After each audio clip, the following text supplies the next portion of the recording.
decirles que les ofrezco una disculpa. No estaba necesariamente contemplada la entrevista con Ricardo Ravelo, que nos ha ocupado gran parte del programa, y les agradezco que siempre sean tan considerados, tan generosos, con Sin Censura. Ya están listos para entrarle a la mesa de diálogo los amigos Ramiro Padilla Tondo, el sensei Ramiro Padilla Tondo, escritor, analista político y colaborador de la familia Sin Censura. Hola, ¿qué tal? Buenas tardes. ¿Cómo estás, mi querido Vicente? Aquí, ya listo para entrarle a los chingadazos, como siempre. Eso, gracias, viejo, gracias por tu paciencia. También saludo al periodista, reportero en México de Actualidad RT, Manuel Hernández Borboya, también amigo de esta familia Sin Censura. Manuel, una disculpa y gracias por estar aquí. Hola, ¿qué tal, Vicente? ¿Cómo estás? Un saludo para ti, también para Ramiro, que nos acompaña ahora en esta mesa, y para toda la audiencia. Oigan, pues vamos a empezar. Ayer, en la mesa de diálogo de Sin Censura Nocturno, Ramiro, escuchábamos a Vargas Llosa despotricar contra Andrés Manuel López Obrador, literalmente tratarnos como pendejos a los mexicanos, porque según él votamos mal por haber votado por dice él, demagogo. Pide un monumento para Ernesto Zedillo, y hoy el presidente se pitorrea. Pues en eso ha quedado Vargas Llosa. Ahora sí que valió Llosa, don Vargas, porque dice el presidente que durmió requete bien al escuchar el berrinche de Vargas Llosa. Ramiro, el presidente, insisto, provocador profesional número 1 de México. El asunto es no solo Vargas Llosa, mi querido Vicente. Saludos, Manuel. Gusto verte de nuevo, coincidir. El asunto no es necesariamente que Vargas Llosa esté o no esté equivocado.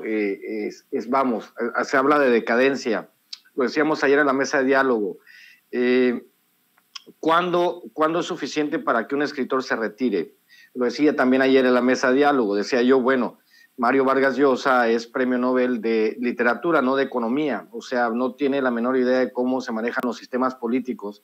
Y muestra de ello es que no fue siquiera capaz de ganar la presidencia en su país cuando él compitió, y que le gana a Fujimori. Imagínate, para que Alberto Fujimori, que creo sigue en la cárcel, te haya ganado, eso obviamente habla de tus habilidades en la política, ¿no?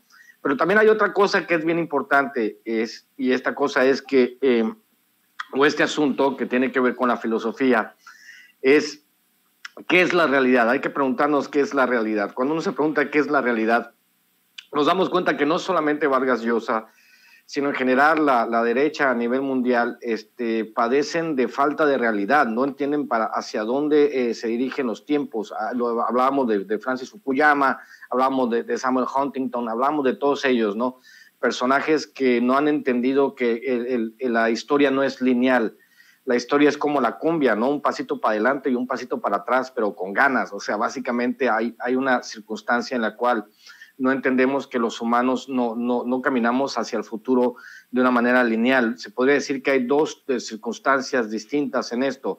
Está la circunstancia del progreso tecnológico, que no es la misma que el progreso social. Seguimos siendo analfabetas funcionales con aparatos tecnológicos avanzados. Eso es básicamente lo que sucede. Entonces, en el caso de Vargas Llosa, él ha perdido el toque. La piedra de toques precisamente se llamaba su columna que circulaba por muchos países, piedra de toque. Pues han perdido el toque. Vargas Llosa no ha entendido que, de hecho, hay muchos intelectuales que hacen un análisis, como dice el Sevilla, abracadabresco, ¿no? Adacadabrante, que piensan que esta circunstancia en el mundo tiene que ajustarse a sus necesidades. Así no funciona. Una cosa es la realidad y otra cosa es la realidad real. La realidad que viven los intelectuales de derecha en el mundo es una realidad que está totalmente disociada de lo que está sucediendo, y la otra realidad es lo que vemos nosotros en el día a día en nuestros países. Es por ello que el avance de la izquierda en Latinoamérica pues ya es imparable, y es una tendencia que ya no se va a detener, porque obviamente al comparar los regímenes de derecha y de izquierda en Latinoamérica, nos damos cuenta de cuáles son los que tienen los mayores beneficios. Entonces, pobrecito Vargas Llosa, que no supo a qué altura de su vida retirarse, y ahora está pagando las consecuencias, como dijo nuestro presidente, de su decadencia, mi querido Vicente. Pues qué odio a Andrés Manuel López Obrador por parte de estos conservadores, no solamente de México, sino también incluyamos a Vargas Llosa, que es constantemente invitado por los Aguilar Camín y los Krause, Manuel. Sí, pues es que el Vargas Llosa nunca ha sido un demócrata, él es un aristócrata, es decir, un político o un escritor con intenciones y aspiraciones políticas que cree que los títulos nobiliarios y tener como un cierto renombre, pues les da cierta superioridad para poder gobernar y opinar sobre estos temas. De hecho, no es la primera polémica de este tipo, ni con López Obrador, ni con otros grupos en el mundo. Hace poco leí yo por ahí una nota de que académicos de la Academia de la Lengua Francesa justamente estaban rechazando la inclusión de Vargas Llosa en esta organización, precisamente por apoyar abiertamente a grupos de derecha y fascistas. Lo vimos ahora recientemente en las elecciones en Chile, como Vargas Llosa pues era un impulsor y un aplaudidor del candidato del pinochetismo, que acabó perdiendo las elecciones presidenciales en Chile, este Kast.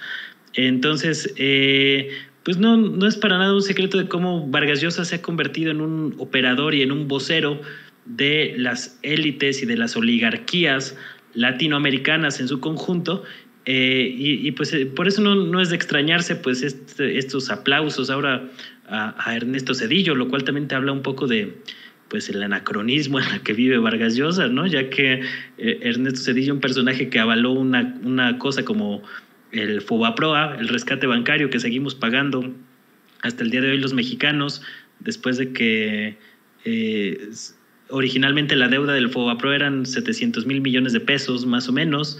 Hemos pagado 2 billones de pesos con el paso de los años y todavía debemos 1 billón de pesos por concepto de intereses.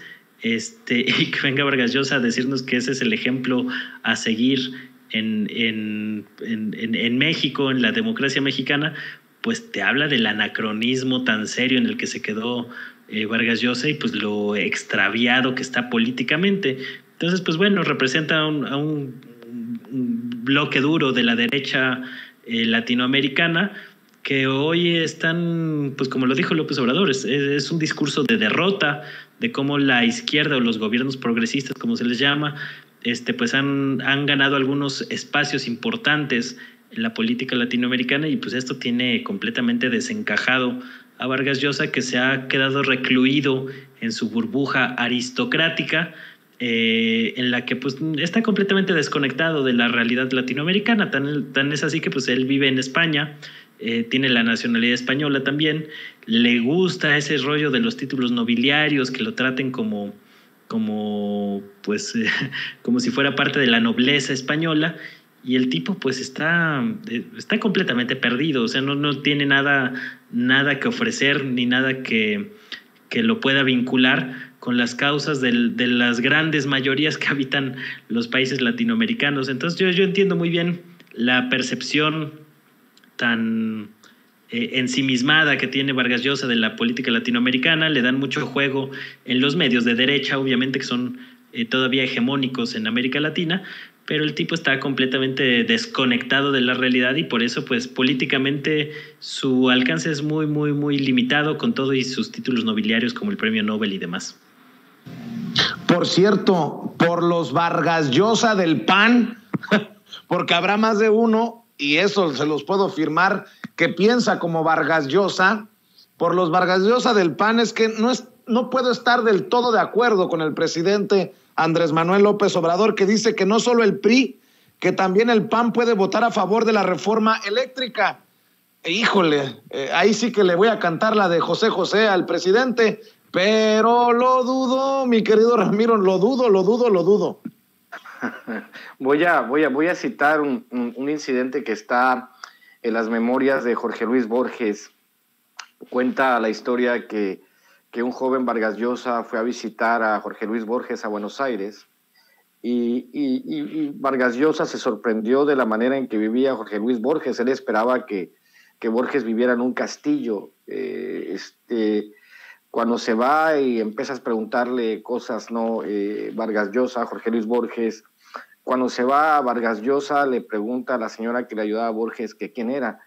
Y Borges le dice a su trabajadora ese, no sé, este que vino más que escritor parece asesor de bienes raíces, porque le sorprendía mucho, fíjate, de joven, ¿no? Le sorprendía mucho el asunto de que viviera de manera tan humilde Borges, cuando él siempre tuvo la idea de que todo el éxito tenía que estar atado a las cosas materiales. Ahora, con respecto a lo del PAN, obviamente es un voto de conciencia. Esto pareciese que interpretarlo en código binario, pero es ya ahorita, ¿estás a favor o estás en contra del pueblo de México? Y básicamente el presidente lo ha reducido a eso, ¿no? Decir, a ver, señores panistas, hay panistas buenos, yo dudo, ¿no? Dudo. De hecho, en una entrevista en Querétaro me preguntaban qué opinaba del panismo y yo dije que el panismo es una enfermedad curable que se cura leyendo. Obviamente las personas, los panistas de viejo cuño, los panistas que creen por una patria ordenada y generosa y una vida mejor y más justa para todos los mexicanos, deberían sin lugar a dudas dejarse de efectos partidistas y votar a favor de la reforma eléctrica y compensar un poco el daño que le hicieron a la sociedad mexicana al convertirse más que nada en voceros de las transnacionales. Es lo que querían de hacer los panistas si realmente tuviesen algo de vergüenza. Desde aquí, de corazón se los digo, señores panistas, eviten seguir desapareciendo porque esta elección de este próximo año, 2022, les viene durísima. Nomás tienen un bastión, Aguascalientes, los demás los van a perder por paliza. Ahora, si quieren recuperar algo de poder político, deberían, sin lugar a dudas, votar a favor de la reforma eléctrica. Una cosa es la oposición política, que es una oposición mal construida, pésimamente cimentada, que no ha hecho mea culpa. Y la otra es ir contra los intereses de los mexicanos. Si los panistas fuesen inteligentes, dirían, señor presidente, señores de Morena, señores de la Cámara de Diputados, senadores, nosotros vamos a votar con nuestra conciencia, porque a final de cuentas para eso se les eligió, no para hacer un bloque que se oponga a todo lo que haga el presidente, sino para legislar a favor del interés de los mexicanos, que eso sería básicamente lo que hace un diputado, aún en contra de los intereses del partido.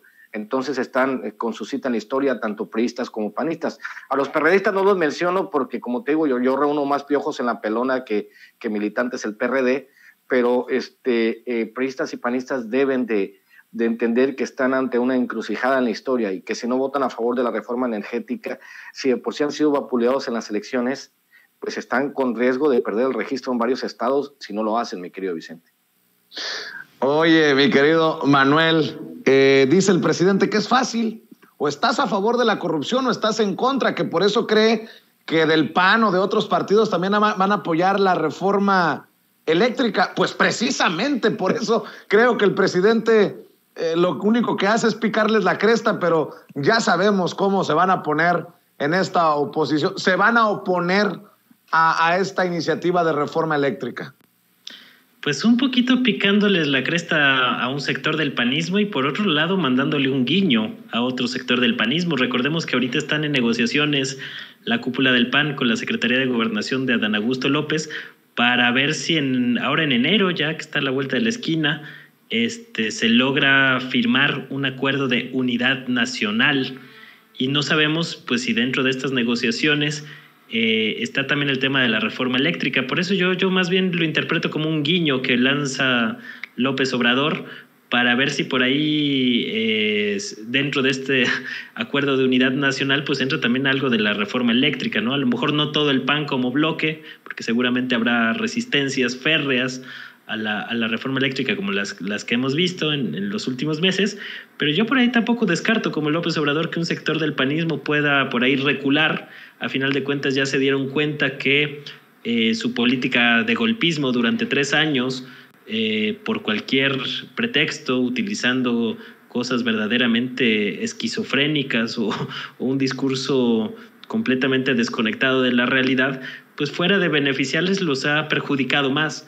Entonces yo veo que por ahí hay un sector del panismo dispuesto a negociar con el presidente López Obrador, ya lo hemos visto, ya se sentaron a negociar, hasta publicaron muy alegres la foto, ¿no? Incluso personajes como Marco Cortés andaba presumiendo pues que ya les habían abierto la puerta ahí de gobernación para poder discutir estos temas, y por ahí podemos llevarnos una sorpresa, ¿eh? Yo no lo descarto, y yo veo este guiño que lanza López Obrador más como una invitación a por ahí limar asperezas en pos del pues ahora sí que del bien nacional o el interés público, y pues hay que ver. Yo no creo que vayan a dar tampoco su brazo a torcer tan fácilmente los panistas, pero en una de esas nos llevamos una sorpresita ahora a principios de 2022, ¿eh? Así es, oigan, y por eso odian al presidente y por eso odian las mañaneras los rivales, adversarios políticos del presidente. Hoy en la mañanera desnudó, exhibió las mafias partidarias para imponer consejeros presidentes como Lorenzo Córdoba en el INE. Estas cuotas partidistas que tanto hemos señalado, querido Ramiro Padilla Tondo, y que tienen pues a personajes como Ciro Murayama, como Lorenzo Córdoba, que en su momento trabajaron para José Woldenberg en el antiguo IFE, hoy enquistados, agarrados de los pelos ahí en el INE. Es que hay que recordar cómo funcionaba el IFE antes de que fuera INE. En el IFE hubo un tiempo en que tenía demasiada autonomía, y entonces a los partidos políticos no les gustó que tuviesen los consejeros o el INE tuviese tanta libertad. Entonces se pusieron de acuerdo PRI, PAN y PRD y se dividieron los consejeros. Creo que de los 8, 9 que eran, se dividían 3 y 2, algo así, dependiendo, ¿no? del momento político. Entonces dijeron, no, nosotros tenemos que controlar, porque obviamente había consejeros afiliados o alineados con los panistas, con los priistas y con los perredistas. Fue de cierta manera repartirse el pastel en una circunstancia histórica. Pero esa circunstancia histórica ya no existe más. Así eran las cosas hace 20 años, hace 15 años. Eso ya no existe. Tenemos que evolucionar, o sea, al final de cuentas hay circunstancias históricas que nos dicen que tenemos que evolucionar hacia otro tipo de instituciones. El Instituto Federal Electoral o Instituto Nacional Electoral, como se llame, ya no responden a los intereses de la mayoría de los mexicanos, porque se han convertido básicamente en garantes de la disidencia política. ¿Qué quiero decir con esto? Quiero decir que se han convertido en un poder fáctico que está claramente enfrentado al presidente de la República y todo lo que éste representa.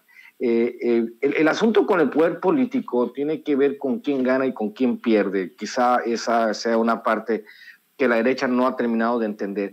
Mientras ellos ejercieron el poder, nunca nos pidieron permiso ni para llevar a cabo reforma eléctrica, reforma energética, para concesionar el 60% del territorio nacional a las compañías mineras, para subirte la gasolina de 11 pesos a 20. Ellos nunca le pidieron permiso a nadie para hacer lo que les pegaba la gana.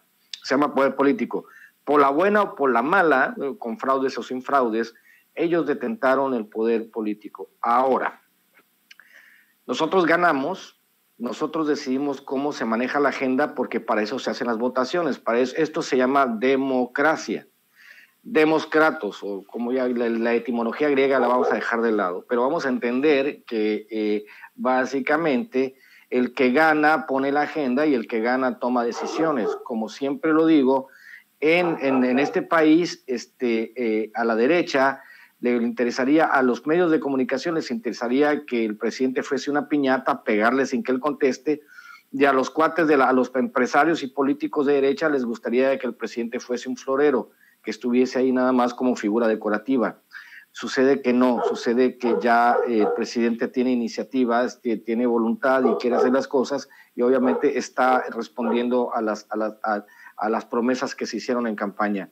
En ese sentido, el INE debería de reformarse, cambiar, cambiar a todos los consejeros, que no sean consejeros partidistas, sino que sean emanados digamos, no sé, de las universidades, personas preparadas que no tengan afiliación partidista y que ejecuten lo que se tiene que ejecutar con respecto a la validación de las elecciones. Nada más, mi querido Vicente. Lo demás es pura palabrería y sabemos que Ciro Murayama y Lorenzo Córdoba han cobrado excesivo protagonismo, que son el único instituto electoral en el mundo que se la pasa peleando con el gobierno, que esa es una circunstancia también inédita y que en los anales de la historia va a pasar, ¿no? El día que el Instituto Nacional Electoral se convirtió en un partido político de oposición. No sé de qué otra manera calificarlo, mi querido Vicente.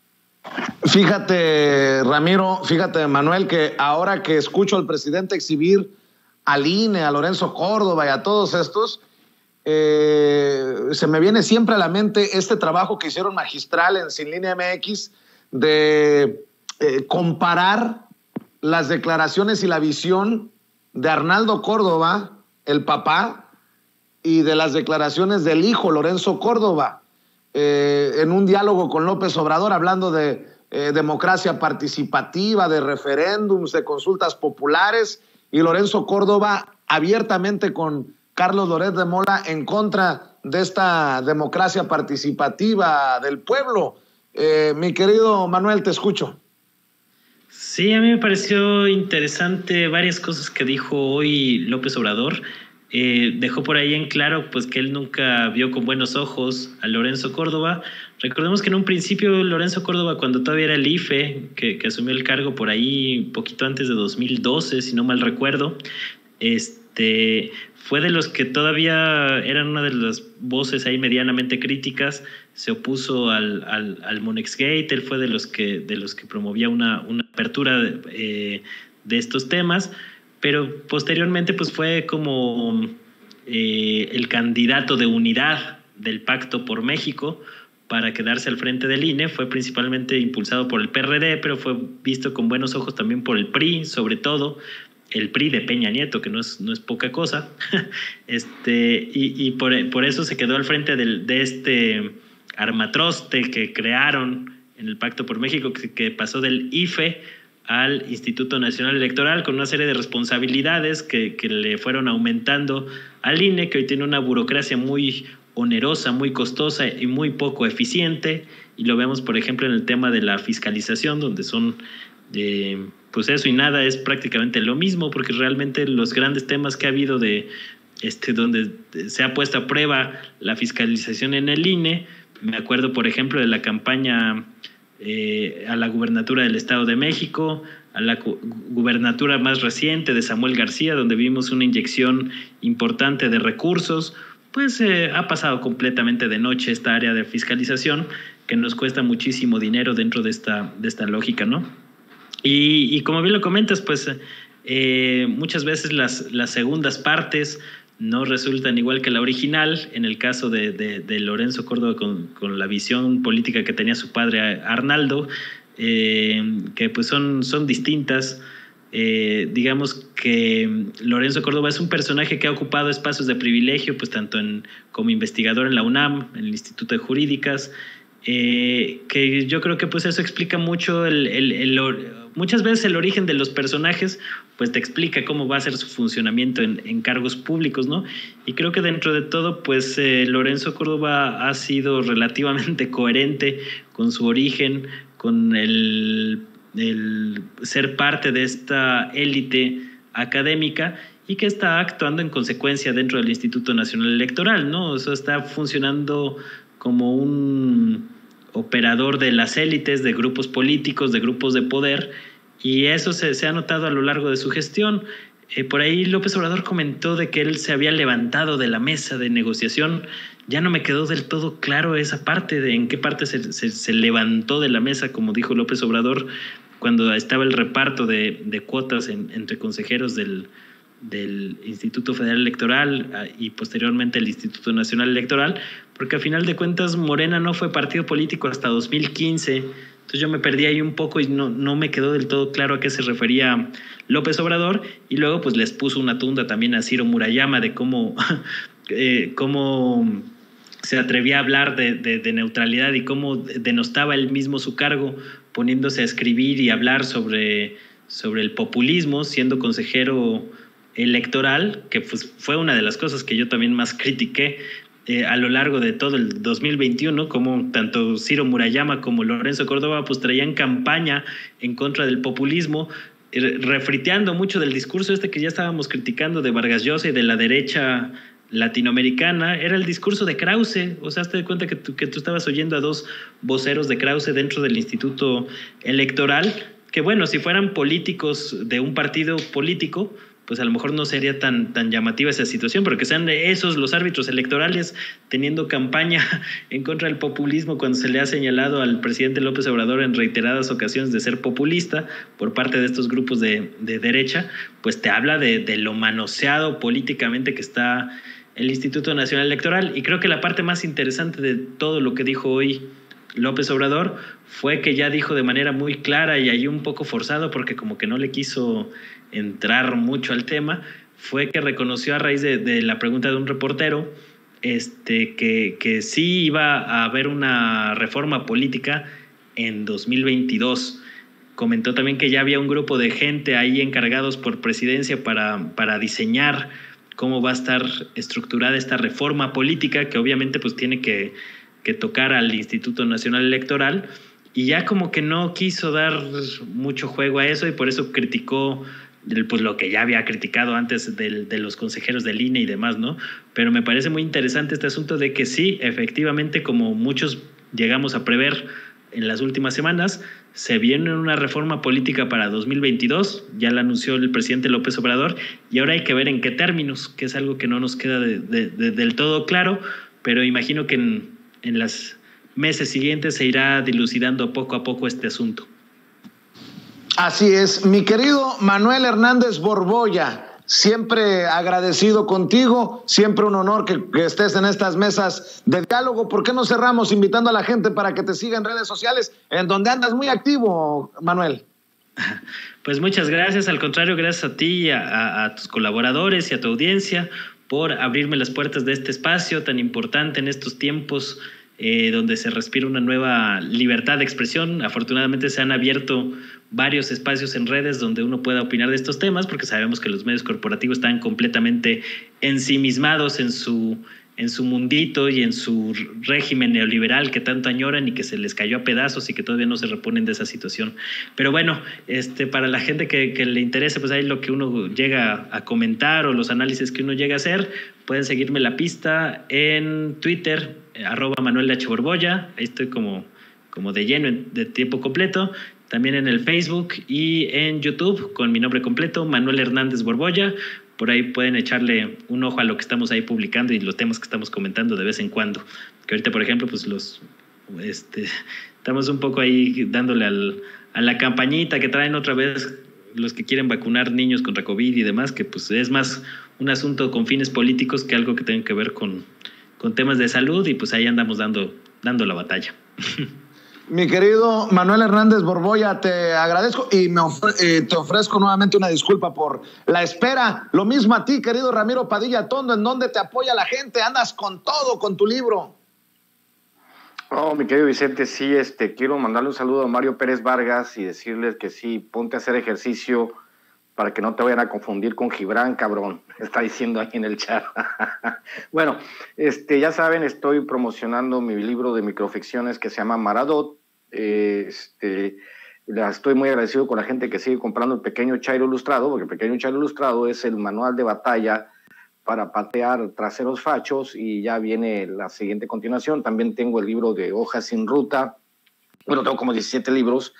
Los que gusten adquirirlos a través de Amazon, les agradezco mucho. Síganme @Chairo Ilustrado, @Ramiro Atondo, y por favor suscríbanse a mi canal Ramiro Padilla Tondo, y suscríbanse también a mi canal alternativo que es Chairovisión TV, que ahí la llevamos más de 600 suscriptores.